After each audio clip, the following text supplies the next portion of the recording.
Today we're talking about how to book shows as an independent artist. What's up guys, Brandon here from KDMR Music, teaching you how to succeed in the music business. So of course on this channel we do videos breaking down music news, giving you music marketing tips, and then also strategy tips like this video right here. So if that's something you're interested in, hit that subscribe button over there so you don't miss out. Now, today we're talking about how to book yourself for live shows. Now, of course, it is important, super important, in fact, to play live shows for a couple of reasons. One, the live show is the most effective way to win over new fans, right? Like if I see you perform live and you do a good job, you've got a fan. And it's that simple. And so a live show is the most important or the most effective way to build new fans. It's also a really great way to make money as an independent artist especially. And it's one of those things that tests you or tests your full package as an artist. There are some people who are great musicians in the studio, but they don't sound great live. There are some people who have great social media strategy, but they're just boring in person.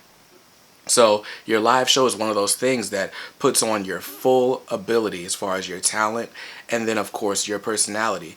People get to see all of that at one time in a live show. But a lot of times when you're an independent artist, you have trouble booking live shows, and that's one of the biggest questions I get on a daily basis. How do I get more performances? How do I get performances out of the town that I live in? How do I become like the biggest guy in my town? So today I'm talking to you guys about how to book shows no matter what stage of your career you're in. So let's talk about how things are going to go for you starting out.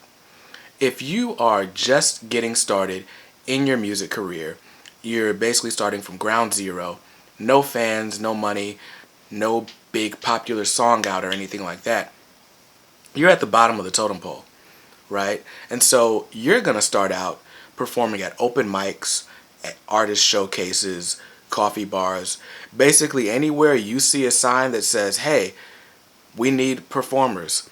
That's where you're going to go and you're going to sign up for those spots. And the reason you're going to do that is because it's going to help you to hone your skills and your talent in, but it's also going to help you gain or start to build your fan base. Now, just because you perform live somewhere doesn't mean everybody's going to like you.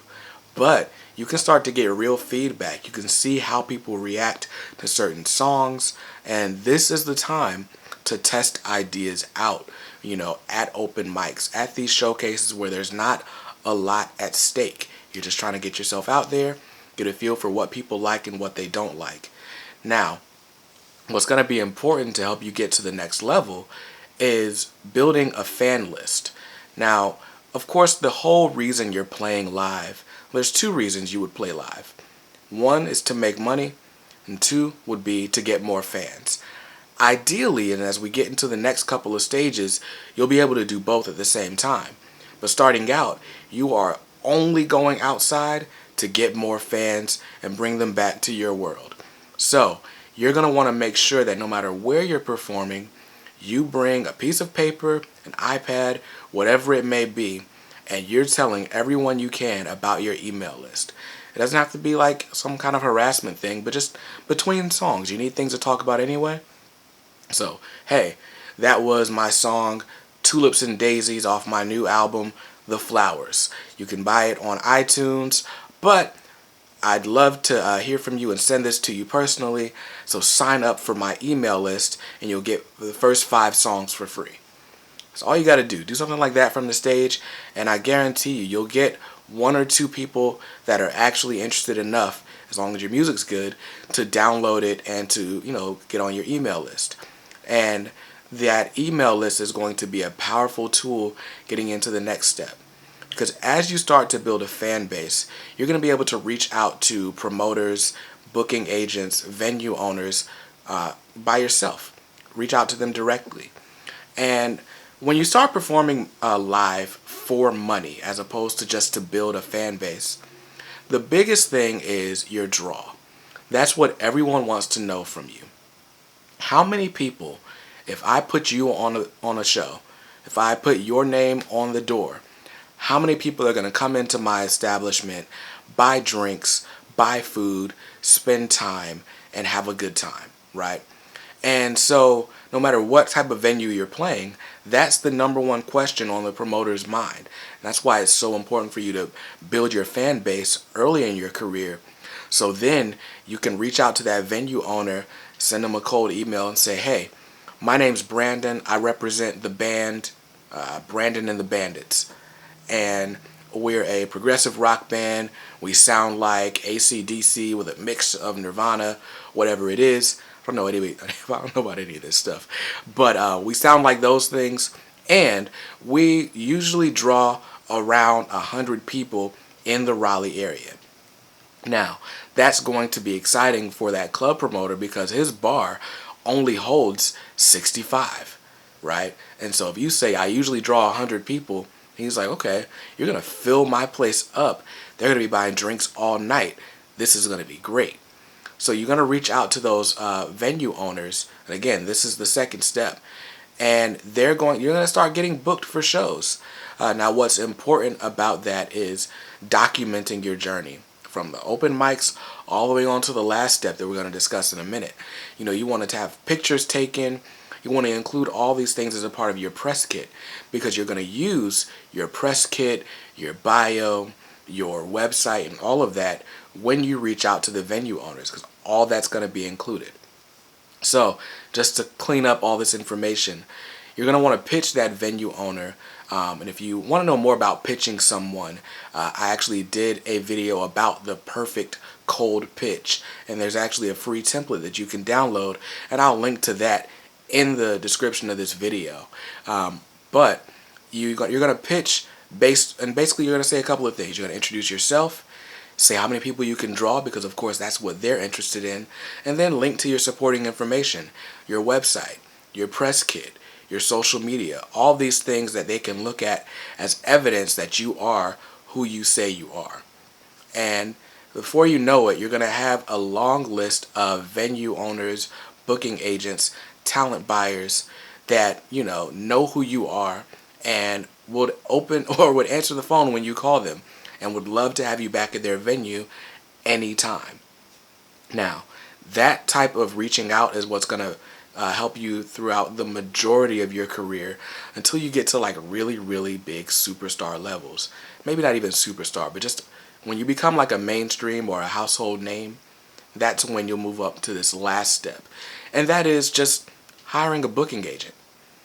And, when Lady Gaga decides she wants to go on tour, she says, hey, I want to go on tour.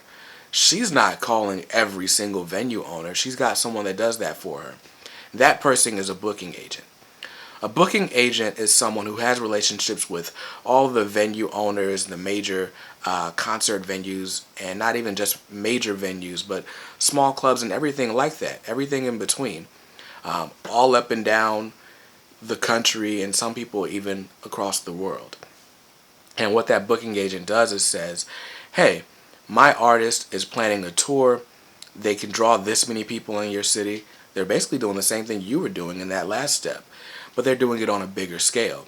A booking agent can plan an entire East Coast, West Coast promo tour for you by using their connections. And what's also great about a booking agent is they know the routing of a tour.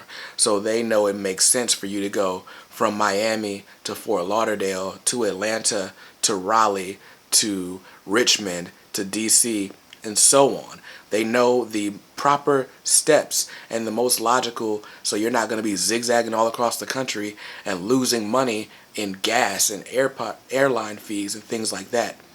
So now a booking agent is going to take a percentage, usually around 10 to 15% of the total revenue from those shows that they booked for you. But they're not getting your merch sales. They're not getting your album sales. They're just getting what those venue owners would have given you for the show. So to answer the question, what do you need in order to be booked for shows? It's fans. The answer is always fans. Energized fan base, and I say this all the time, but an energized fan base is the key that will unlock any door in the music industry. So what you're going to want to know to get booked for shows is how many people you can draw and how many people that the venue that you want to reach out to, how many people can it hold. Because as long as you can draw as many people as a venue holds, or let's say 60, 70, 80%, then you can certainly get booked for shows. Now, in the early days, if you can't draw that many people, if you can't guarantee someone that 100 people are going to come into their club to see you perform, team up with other artists. People do it all the time. If there's another band in your area that, maybe maybe it doesn't sound just like you, but your fan bases are similar, then say, hey, local band B, hey, my band, band A, we want to do a show. We love your music, and I think our fan bases would like each other and like what each other has to offer. Let's do a show together. Then you can reach out to those venue owners and promoters and say, hey, I've got an idea for a show. It's me and band B. Together, we can draw 150 people, right? So there's strength in numbers. So if you don't have the numbers yourself, don't be discouraged. Reach out to other people in your area who do have the numbers. I guarantee you'll start to see success. So that's it for today's video. Now, if you want more advice about how to make it in the music business, then there's a couple of things that you can do. First, hit that subscribe button over there so you don't miss out, and make sure you hit the notification bell so that every time we post a video, YouTube will let you know. Now, after you do that, you should certainly reach out to us on all social media. Give us a follow. We are at KDMR Music on Facebook, Instagram, Twitter. I think that's all of them, and of course YouTube. And then you can join the Indie Club. The Indie Club is our private community on Facebook of musicians, artist managers, digital marketers, publicists, all sorts of performers and people inside the music industry. They're all looking to succeed just like you. And we help each other out. We ask each other questions. We give each other ideas. We share different software tips and editing tips. All kinds of resources to help you succeed in music. So I will hope to see you inside the Indie Club. And until next time, keep dreaming and make reality. Peace.